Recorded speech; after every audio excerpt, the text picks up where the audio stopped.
नमस्कार। आज हम एक बहुत ही रहस्यमय और शक्तिशाली विषय पर बात करने वाले हैं, कुंडलिनी।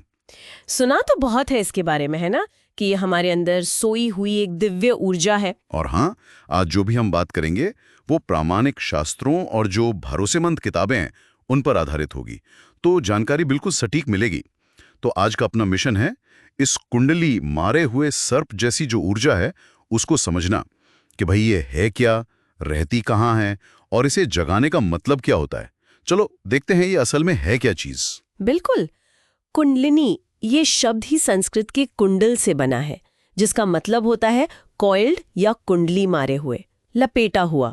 इसे एक डिवाइन फेमिनिन एनर्जी, मतलब एक दिव्य स्त्री शक्ति या कहें कि शक्ति माना जाता है। और ये होती कहाँ है?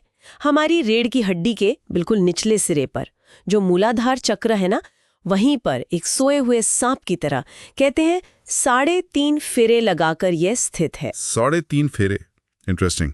हाँ, और इसे शास्त्रों में कई देवियों से जोड़ा गया है, जैसे देवी पार्वती, आदि पराशक्ति, भैरवी, कुब्जिका। ये सब उसी के स्वरूप माने जाते हैं। शैव तंत्र में तो इसे मुक्ति दिलाने वाली एक बहुत महत्वपूर्ण शक्ति माना गया है। और पता है, यहाँ एक दिलचस्प बात यह है कि ये सिर्फ कोई अंधी ऊर्जा नहीं है, ये हमारे अंदर ही मौजूद चेतना की एक तरह की अपनी समझ है, उसकी बुद्धि है, एम्बॉडीड कॉन्शियसनेस की सहरी बुद्धि कह सकते हैं। वाह, मतलब ये सिर्फ एनर्जी नहीं, इंटेलिजेंस भी है। तो फिर सोचिए, अगर ये सोई हुई शक्ति जाग जाए, कुंडलिनी जागरण, इसका मतलब क्या हुआ फिर? कुंडलिनी जागरण का मतलब है कि ये जो सोई हुई ऊर्जा है ये सक्रिय हो जाती है, एक्टिवेट हो जाती है, और फिर ये रीढ़ के सहारे ऊपर उठना शुरू करती है। ऊपर कहाँ तक? ये सुषुम्ना नाड़ी के जरिए ऊपर उठती है।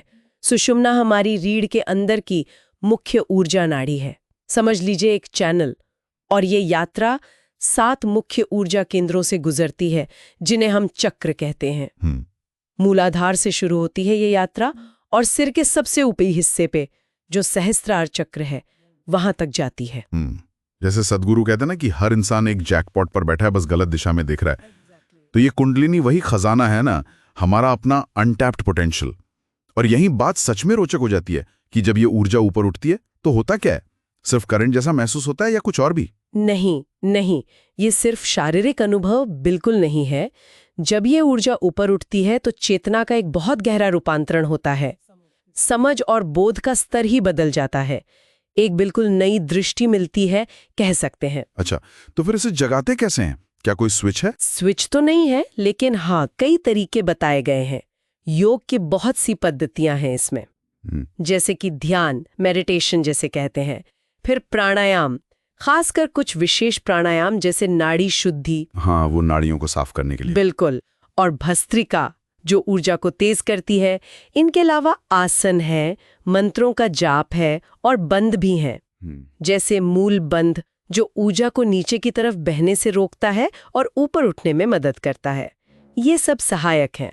तो मतलब मेहनत करनी पड़ती है? हाँ, एक तो ये तरीका है जिससे हम सक्रिय या एक्टिव अप्रोच कह सकते हैं, जिसमें साधक खुद अभ्यास करता है। अच्छा। दूसरा तरीका थोड़ा निष्क्रिय है, पैसिव है। इसमें समर्पण भाव मुख्य होता है और शक्तिपात की भी भूमिका होती है। शक्तिपात, ये क्या होता है? शक्तिपात मतलब गुरु की कृपा से ऊर्जा का संचार होना। जब गुरु अपनी ऊर्जा शिष्य में डालते हैं तो उससे भी कुंडलिनी जागरण में सहायता मिलती है। गुरु की भूमिका। तो यहां एक सवाल उठता है, क्या कोई भी इसे जगाने की कोशिश कर सकता है, मतलब बिना किसी तैयारी के? ये बहुत जरूरी सवाल है और इसका जवाब है नहीं।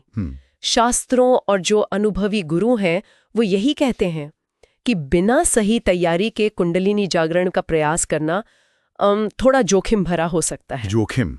कैसा जोखिम? देखिए, जब ये ऊर्जा जगती है तो बहुत शक्तिशाली होती है।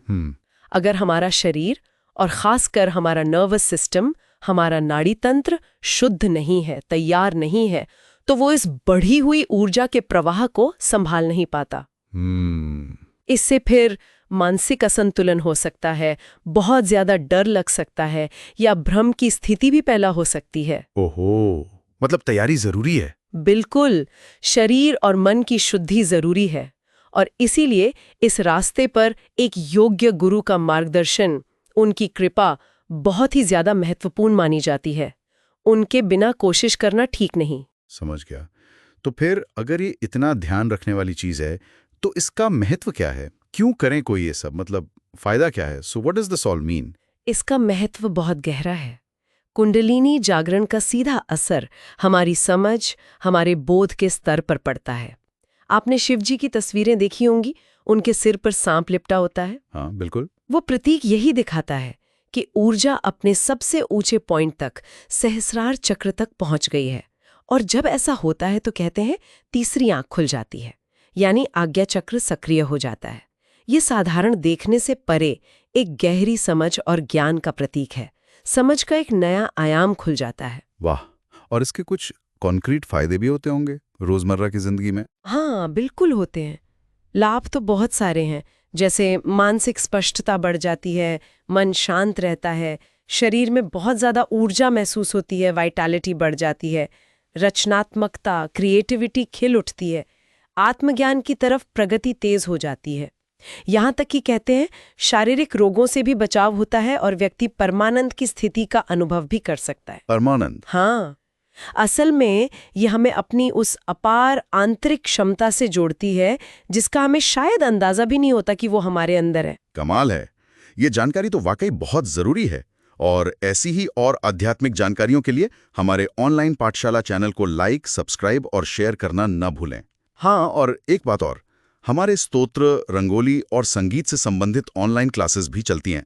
अगर आप जुड़ना चाहें तो स्क्रीन पर दिए गए नंबर पर संपर्क कर सकते हैं। तो अगर हम संक्षिप्त में कहें तो कुंडलिनी हमारे अंदर छिपी हुई एक बहुत ही शक्तिशाली, परिवर्तन लाने वाली शक्ति है।